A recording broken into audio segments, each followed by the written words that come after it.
Hey, this is Kat, the lead boss, and welcome to the Revenue Accelerator. I have my guest today. I'm going to do it like all European French, John Molyneux.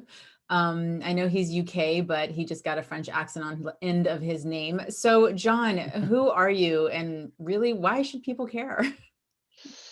Well, I'm the sales samurai. That's why everybody should care. And if they don't care, I'll just chop their head off or throw one of them Just shurikens at them or something. So, it's nothing like starting a death threat at the beginning of a podcast.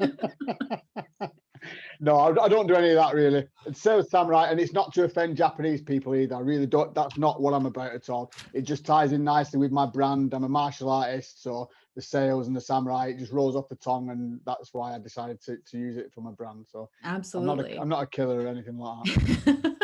No, I think there's a lot that my listeners would know about me, and I tend to not necessarily interview people who are sleazy, slimy, or at least not on purpose, who use those kind of strategies. And that's actually one of the reasons I wanted to talk to you, because one of the things that you actually don't back down from is the concept of cold calling, right? Something that pretty much paralyzes most of the population, on the human spectrum.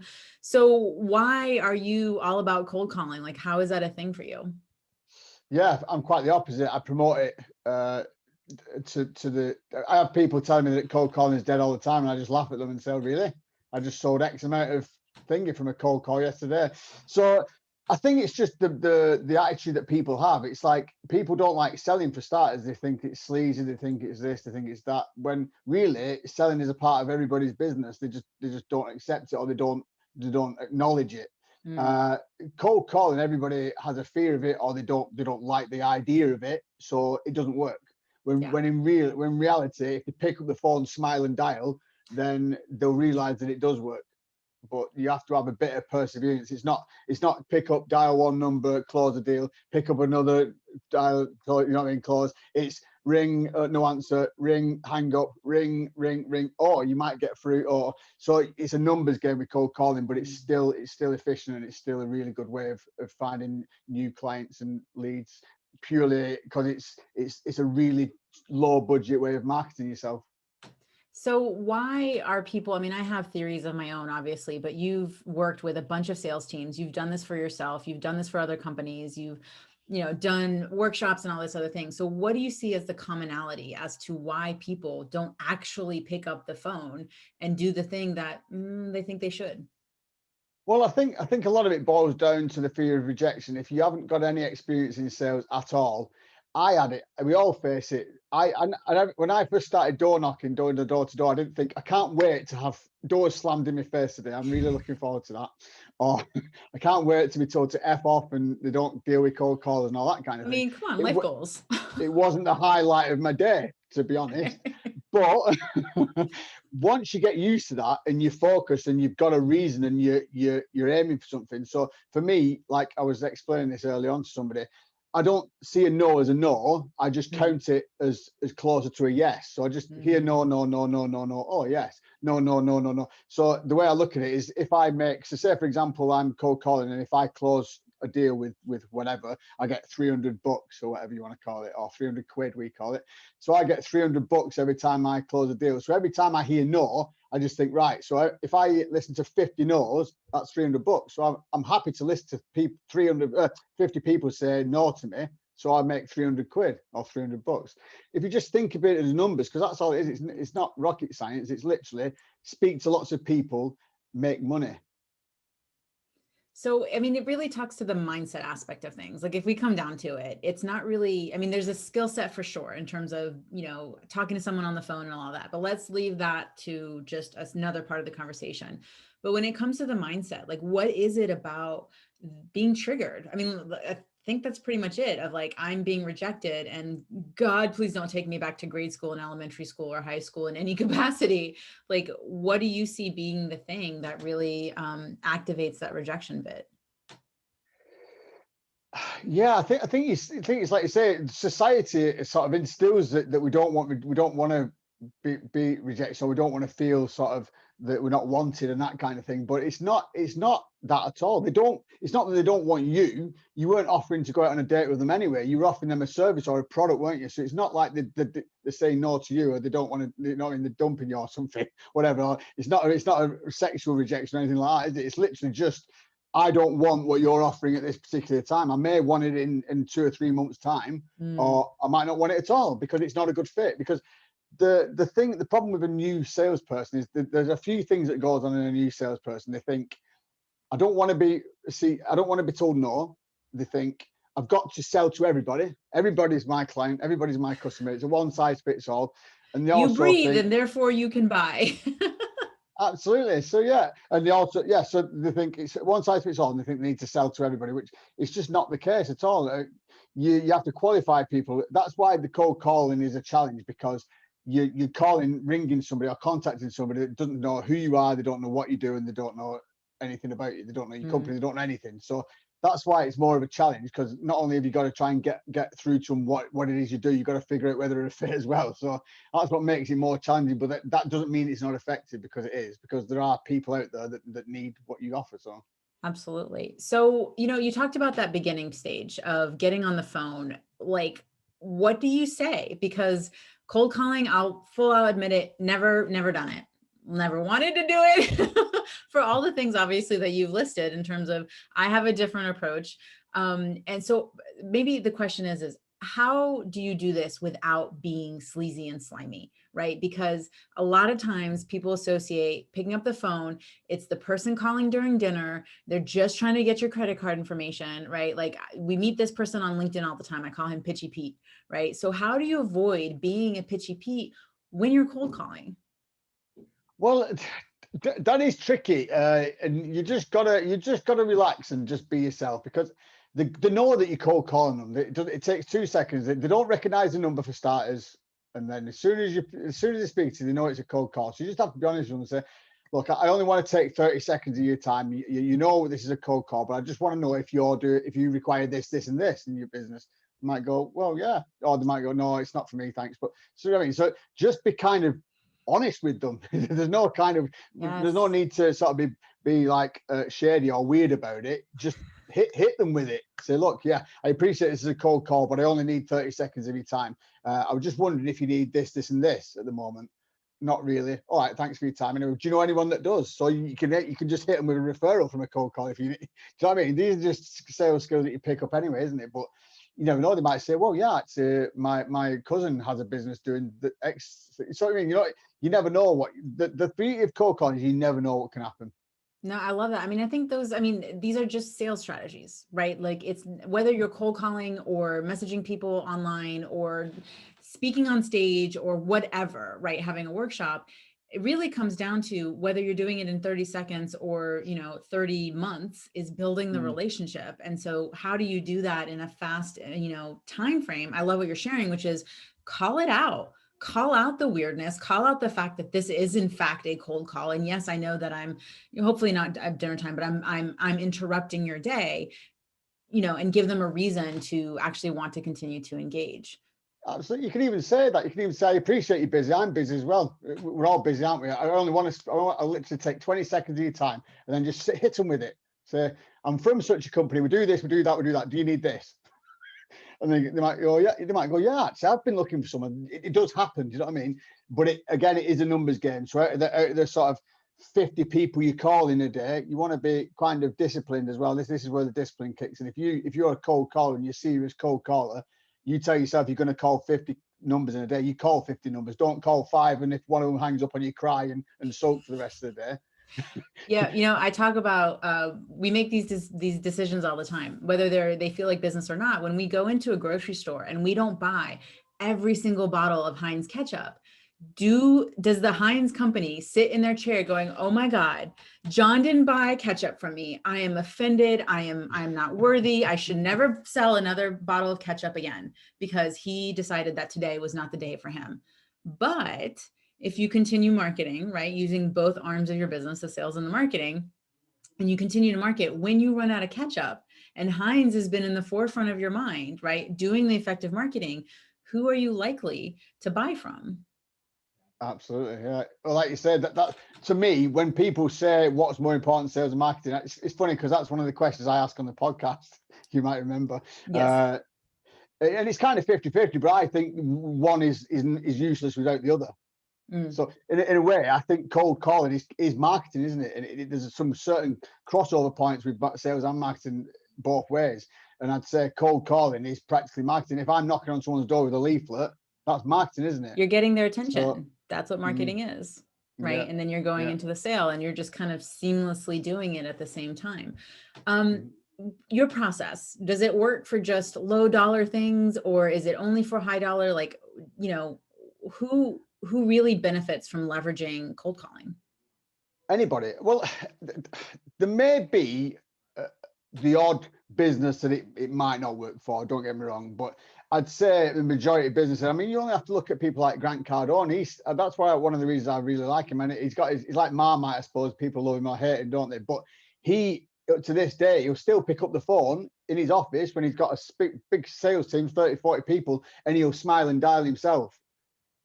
Do you know what I mean? Yeah, it's probably a bit different for him because it was Grant Cardone's cold calling is, but But he some probably has people a may bit not of an know edge. that But it's him on the other line, right? So, exactly. He's not everybody knows him. But what I like about that is this is what I do with my coaching as well. Is you're leading by example.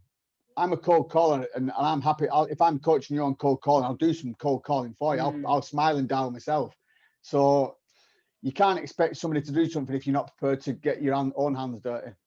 so what are the biggest mistakes that you see people do? They have a list of numbers in front of them. Is it the list itself? Is it how they approach the call? Like, where are people failing when it comes to cold calling when they decide, okay, I'm going to do this thing?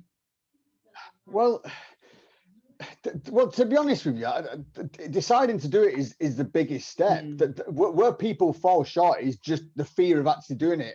There's like an old joke with sort of sales reps, especially brand new sales reps. It's like, have you made any calls today?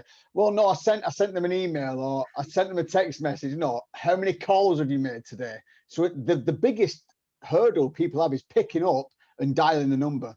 Mm. Once you get used to that and you get used to people hanging up, it's easy. You just keep doing it.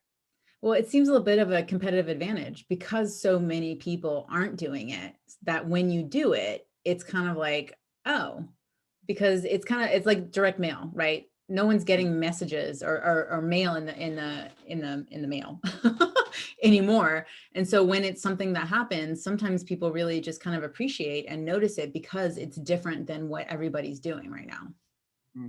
Well, it's like anything. I was saying this earlier. The techniques and the stuff that I've learned from cold calling, even though everybody hates the idea of cold calling, it's the same techniques that people are using. So the people that turn around to me and say cold calling is dead are the same people that are spamming people on LinkedIn every day. That's cold calling, isn't it? If you're pitching your service to somebody on every day Right on off the LinkedIn, bat. what's Yeah. what's different to that than knocking on someone's door or ringing somebody for a cold call? It's exactly the same. So people are doing it day in day out without even realizing. I think cold calling it's just got a bad name, just as is sales as well. Mm. So what are the things that expert salespeople do that you think that is different than other people who are either regular or getting into trying to get better at sales? I think a seasoned sales professional has accepted it as part of their makeup Mm. instead of trying to keep it separate. So I'm a nice guy and I'm trying to sell. So as if you put it, you got two different personalities. So when I'm a nice guy all the time, but then when it comes to selling, I turn into a salesman. When it's not that at all, you sell as your own person. It's your own personality that people buy into. So when you get used to just selling without selling or just being yourself and providing the help and the service, and people close themselves after a bit. You don't have to. I'm just like yeah. So yada yada. You probably find this yourself with your clients or prospects. After a bit, you just have the banter and the pattern and stuff, and you explain stuff, and they just go, yeah, right. How do I sign up? Do you take 2 payments? Do you take 3? So they're closing themselves. So when you accept sales, that's when you're going to start improving instead of thinking it's a job and I have to become a salesman. Mm. Well, I mean, it's a skill set that you learn. And so just like everything else that was difficult when you first started, you get Mm, better at it and it just becomes a little bit like breathing of it's part of the business process in order to really yeah, help you grow and scale, right? Like we all learned how to swim and ride bikes and tie our shoes. Well, some maybe not all those things. I mean, Velcro is still a big part of a lot of people's lives. But it's something that becomes necessary. I mean, one of the things that I see a lot of people do is try to outsource sales because they don't feel that they're good at sales. What are your thoughts on that? well, one of the sayings that I keep using at the moment is, I thought this is my own, this is a sales samurai quote, this one. So you can be your own best friend or you can be your own worst enemy. So you need to choose. So I used to tell myself, oh, I can't sell. I've never done sell. I'm not a salesperson. I can't sell. So guess what? I can't sell. But if I tell myself I'm pretty good at this sales, like I'm doing all right, I'm good at selling that, then I make a sale, then I Mm. make another sale and I make another sale. And then before you know it, I've made 10 or 20 or 30 sales. Guess what? I can sell, can't I? So you can be your own best friend, your own worst enemy. Sales is a learnable skill. It's not something that you're born with, or you may be born with it if you're lucky, but it's a learnable skill. I've not, I wasn't just, I didn't just click my fingers and become a salesperson. I studied books over and over again, and I did courses, and I knocked doors, and I spoke to people over and over again, and I rang people, and I cold called people. I didn't just magically become a salesperson. So, what are your thoughts on people who are always talking about, I have the one magic sales script, or I have the one single, sentence that you need in order to be able to close all of the sales you ever need? I think it's a lot of junk. Yes. I'm setting this question up for you, babe. But at the end of the same time, it's a good sales technique, because if they sell X amount of it, then they've done all right, haven't they? Everybody has to have the hook. So that's just a hook. It depends just how naff and how tacky the hook is. But people tend to get away with it, don't they? Well, I mean, it's the whole philosophy of you sell them what they want, right? What is it Mm, that they really want? Because at what people are looking for is like really at this ego level, right? Of I mm, am here, I want to find this thing. But where a decision is made is by allowing the heart and the mind to connect, right? But you can't sell yeah, them, right? So they make business decisions from the heart, right? It's an emotional thing, but you have to absolutely. Yeah. calm their ego so that they can get to their heart to make the decision. And you can't do that. You have to talk to their ego. What does ego want to know? They want to know numbers. They want to know facts. They want to know that this can happen for them. And then you deliver that plus what they need, Mm, yeah. right? That's the ultimate combination, isn't it? That's a Where winning you actually get combination. results because that's Hmm. a thing, Yeah. So, how important do you think time is when it comes to closing more sales? Because cold calling, like you were talking about, is this let's pick it up, let's keep going, let's keep moving. And it is a numbers game, but where does time come into play in all of it? Oh wow. Well, that's a tricky question, because there's so many different lengths of a sales cycle. I mean, like I say, I used to be able to do really short sales cycles, because when I was promoting karate classes, it was only a relatively small investment. So I would knock on a door, I would book an appointment for that evening, and I would close them in that evening. So literally sales cycle of about 2 hours, from Hmm, cold, like stone cold to close. But you're not going to do that with a 20K high ticket program, are you? So that's going to need a little bit more nurturing. They may go through a like a leads process, or like a funnel process or whatever, hmm, and get warmed up over the space of a few months before you even get them on a sort of discovery call. right. So the length of the sales cycle varies, but the techniques are exactly the same. I use the same techniques closing a 20 pound or 30 $50 offer as I use on a 6K 10K offer. There's no difference. The sales process is the same, because if you can reach somebody emotionally and they can see the value in it, they'll spend $10, or they'll spend $6,000. If you don't see the value in it, they won't spend $10. So Right. the actual amounts of the investment is irrelevant, as long as they can see the value in it, and that you've reached them emotionally and logically all at the same time, and you've pulled all the heartstrings and everything's right, and it feels right for them and you. It's a collaboration. It's not I'm going to beat you. So I don't like closing as a term, really, because I'm not beating you. I'm not closing you for good. It's a negotiation and an agreement, isn't it? So it's more of a a mutual thing rather than I've got one over than you. Right. And I mean, just to clarify, you leverage internet marketing, not just I am opening up so in the US, they're called yellow pages, right? So it's just, which I don't even think people have anymore, but like a book of numbers. You're not just opening up and randomly calling people. Well, there is that element that's still But there's sort a of. qualified list. Like there has to be some like at least targeted aspect of it, right? Yeah, of course. So say for example, I mean, I'm working with a real estate agent at the moment. I'm still, the way I look at it is I'm in the process of kind of putting all my own coaching together. I can already offer one-on-one if people want that, but I'm in the process of doing a cold calling and closing mastery workshop or program over 6 weeks. So they'll learn different things over every week. So I'll start off with like cold calling and prospecting. Then the next week might be mindset and follow up, and the next week will be rapport building or whatever. I'll break it down over the duration. I've kind of lost where I was going with that then.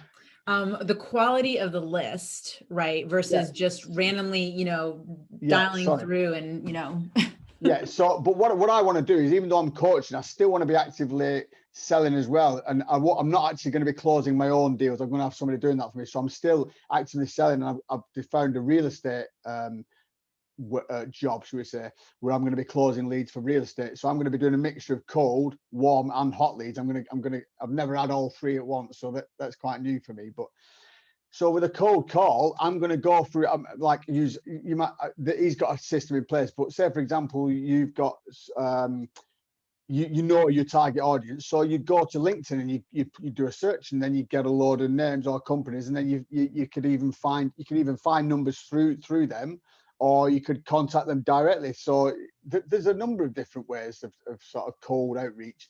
But what I would recommend with LinkedIn, there's strategies, there's certain ways of doing it. I would never go hit the connect button with them and then just spam them, because that's just you're dealing with a lot of professionals and with kind of that speak and deal with business people every day on LinkedIn. So they're just going to laugh at you or ignore you or block you or something, aren't they? So if you strategically reach out to somebody, so what I would recommend is following them first. So if you follow them first, they'll see that, they'll get a notification that you followed them, and they'll check you out, and they might even follow you back. So that's a good way of just kind of reaching out. But then what I'd do is I'd go to their posts and I'd like their posts, and I'd even comment on their posts with a nice comment. Nothing pitchy or business related. Just say, so much value from this post. Keep the good quality content coming. Boom.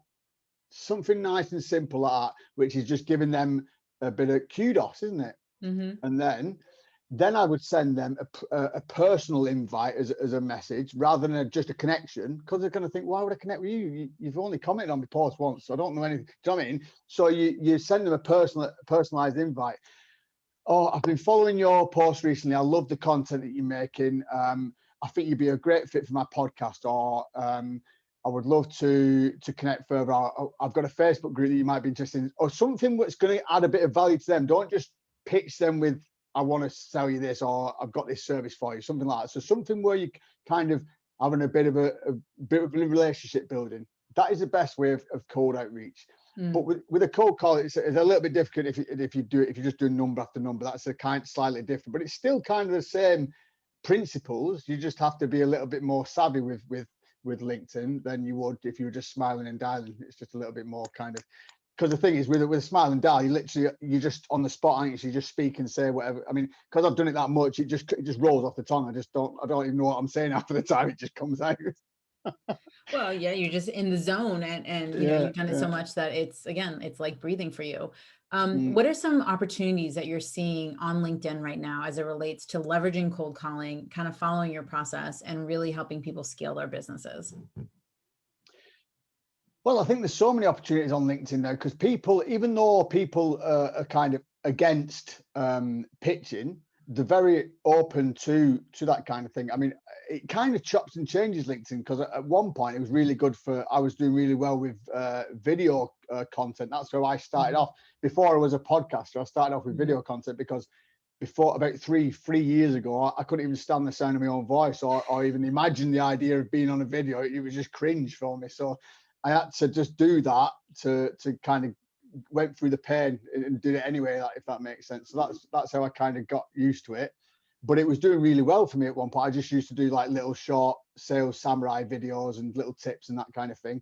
And I got quite a good following and everything. And actually like not viral, but like hundreds of thousands, like not hundreds of thousands, like 20,000 views and all that kind of thing. So a fair bit of following. Then it just went like tumbleweeds and stuff like that, and like ghost town. And I thought, well, so it's a tricky one, LinkedIn, because it does kind of ebb and flow and different things change. But I think it's always going to be a good platform for business related stuff and lead generation and that kind of thing, especially if you work with somebody that's like an expert in lead gen on LinkedIn and that kind of thing. So yeah, there's definitely a lot of potential there still.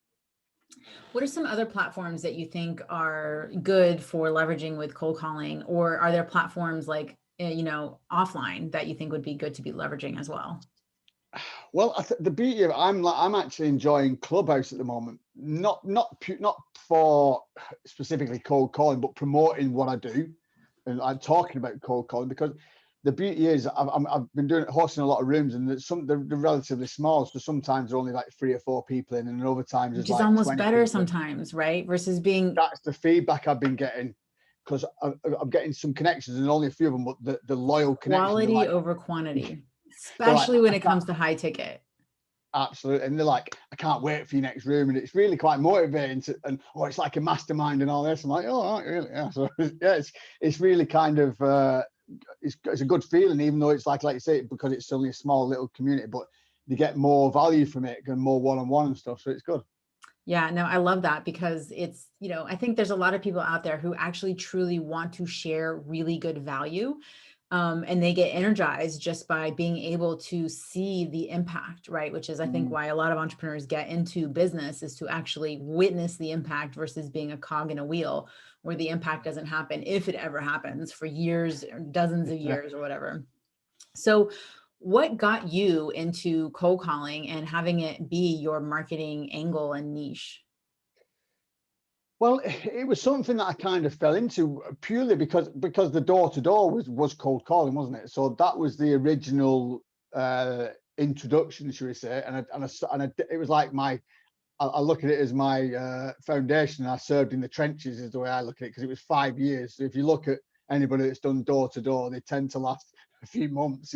Is kind of long, or 6 months If is they like ever even unheard get of. to it, yeah. So 5 years is kind of like a prison sentence. It's like a But general and yeah, I'm a field marshal in door to door. So, but yeah, but the beauty is I kind of got used to it. So I'd gone through the pain point of like 6 months or whatever, and then I just got good at it and then used to it. So when you get to that stage, it's not that bad. But eventually it kind of came to a stage where it was it had run its course and I needed to move on, and that's what happened. So, but I to this day, if it hadn't been for that, I wouldn't have had the sales skills that I've got now. I wouldn't be able to close high tickets on the phone and anything like that. It's purely because of that introduction or that foundation that in the sales that I had.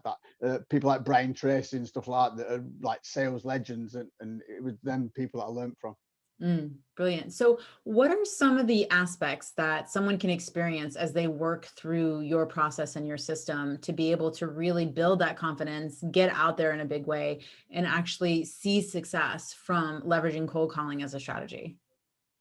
Well, I mean, the way I look at it is I like to see myself as a motivator, and I don't like to see people kind of give up or like mope about. I like to keep you up, like, come on, you can do this. Just do dial a few more numbers, you'll get that lead or whatever it is. I'm quite good at that and building momentum and keeping you on where you need to be, because it's quite easy to, because I did it myself, but because I was so passionate about the martial arts and getting to the next level and doing what I wanted to do. It was easier for me than somebody that doesn't possibly have the same kind of drive or whatever. But that's what I'm there for. So when they lose the drive or they lose the passion, I'll be there to kick their ass again and get them back up and running. So, what is that relationship between martial arts and sales, right? Be it cold calling or whatever it is. Like, there's something there that, I mean, I don't know. I haven't done martial arts. So, I mean, your whole brand is about it. So and I know that you talk about this, there is a deep correlation between the success of having both of those aspects working for you. Yeah, well, I think for me, I mean, you'll probably speak to any martial artist and they'll agree with this, is say for example, I'm stood in the dojo and we are doing some punches to the stomach. We'll do them punches over and over again for quite some time. So it's repetition, isn't it? Mm. And it's exactly the same as me reading a script over and over again. So that's repetition, isn't it? Or on the same, so I might have to hold a stance for a long time. And even when your legs are shaking and stuff, you still stand there. So that's the discipline, but it's also patience, isn't it? The same with if I'm teaching little Johnny his kata and he's not getting it, I have to have patience, and I keep showing it him and correcting his style. You're not doing it. So you have the patience to keep going over them. It's exactly the same with the prospect. He's not ready to buy yet. All right, okay. So you follow up, and then you have to nurture and keep guiding. And then they're taking a step back. So you're explaining yourself again. You can't just go, "Oh, I've had enough of you." It's the same. "Oh, I'm not teaching that cat anymore. You're rubbish." Or "I'm not selling you anymore. You're just not getting it." So it's the same thing. So the attitude and the philosophies and the style and the mentality that you take from martial arts crosses over into sales and vice versa. So you mentioned something that's really important, at least I think it is. And I have a high regard for my own opinions. So follow up, right? When Yeah. it comes to sales, like where does that fall into place? How important is it? And what's your process? It's vital. It's not just important. It's vital, and even sales pros, to some, well, maybe not sales pros, but experienced salespeople neglect it, and it's ridiculous because it could be like a third of your annual income or more, possibly maybe half even. It is ridiculous. So you have to have a system in place. So what I tend to do is CRMs are a good way of tracking it, or just using your own calendar in your phone. So say for example, I've had a call with Murray, and Murray wants to, she's considering doing a 6K program for mindset or whatever it is. So we're offering a 6K mindset course, right, with Bob Hopkins or something. Right. So I was thinking Bob Proctor. Anyway, We're Bob, just I we're was meant smiling to and give it. nodding. Just keep going. Yeah, so we've got a mindset program for 6K, but she's not quite ready, and she's thinking about it, and she's thinking, right, I want to do this, but I'm thinking I need to juggle a bit of money around. I've got X amount in this back, so it's not ready to go tonight. I want to make the full investment. I'm kind of wanting to do this. I'll need about 2 weeks to get everything sorted. Okay, right, so that's fine, Mary. So should we say May the 8th at 3 p.m. Eastern time? Okay, yeah, that's good. So right, boom. So you make a note of that, and then you book the Zoom link or whatever you have to do, and then you make a note of it in your calendar so you don't forget. And then you follow up with Murray when you say you're going to follow up. You don't do it the next day or the day after that, like some sort of hyper goal blooming desperate salesperson might do, or some beginner might do. Oh, I've got to follow up. So do what you say you're going to do. Ring her up on the day, so you're given her time to figure things out. If you make that next call and she's, oh, you'll be able to tell. She might go, oh, you can, oh shit, not him, sort of thing. If you get that feedback on the first follow, you go, all right, so you weren't expecting me call. You did book this call, didn't you? So, oh, you're not going to be ready. Tell you what, Mary, why don't you have a think about it? I'll leave you my email address and you can contact me back. If you follow up and they've genuinely forgot something, oh right, yeah, I've just got to move some money over. Give me 48 hours. Follow up again, because it still could be a good commission for you, and they're still serious about it. So just follow up that next time. I would tend to follow up twice. So 3 strikes is you're out. So if you follow up twice and then they're still palming you off and you follow up again, so the third time, if they're saying, oh, they're trying to give you some corny excuse or whatever, that's when you say, look, okay, so you're obviously not ready to move forward at this moment in time. I'll leave you my number or I'll leave you my email. Just give me a shout when you're ready to move forward. So that way you're not wasting anybody's time, because the thing is, what people do is they don't like to say no, even if in their mind they've decided they don't want to do it, but they don't want to be horrible to Mr. Nice Salesman, because he was so nice to me, wasn't he? When I thought he was really nice and sweet. So I don't want to tell him no. So I'll just keep palming him off. So he'll ring me every other week or something. But that's not doing anybody any favors, is it? Because you're wasting both people's times there. So just put the ball back in their court and say, look, I don't want to waste any of our time. You're not ready at the moment, are you? And then they'll probably go, Mary will go, no, well, I'm not really. I want to think about it a bit longer or whatever. So yeah, that's fine, Mary. Lots of people need to think about it. There's my email address. Give me a shout when you're ready. How's that? All right. You have a nice day. Perfect. Boom. Yeah. Treating the person like a human being, not necessarily forcing them into, I always, I talk about, I want a resounding yes, not a reluctant one, because reluctant Yes, yeses end up being refund requests, and we don't yes. want those, right? Like No. they're not the ones that, because who appreciates being bullied into a sale? But when you do an empowered, yes, I want this, then you show up to do the work, right? Like even when things aren't necessarily going your way, you're committed to the process, versus trying to find the escape hatch as soon as something doesn't go the way that you want. 100%. Not only that, if you're on a commission, you'll have to pay that commission back if they do the refund anyway. So you're fighting a losing battle with that. So have a proper follow up in place. I tend to say 3 strikes you're out, just like your game baseball, isn't it? So the third strike is the Not out. my game. Well, it's the Americans' game. We don't have baseball over here, so we don't. I like the idea of 3 Forget strikes. I like the idea of 3 strikes off. I do like that. So on the it. third strike is out. You have to find a rugby or a cricket terminology. I think those are sports you play over there. So Well, the weird thing is, if you score in rugby, it's called a try. But I don't really understand that because you didn't try, you actually scored, didn't you? But that's what they call it, a try. we're just not going to go there because this is just not an area that I'm fond of or appreciate. And if I can ever Right, make a okay. sports analogy, it's I guess what we call it, to keep it with this baseball, a home run. And it's all accidental because it wasn't necessarily skill. Um, We're the MVPs. That's the last one we'll finish on that. there we go. There we We're go. They're just all the you're gonna keep MVPs. throwing them in there. I know you're not done.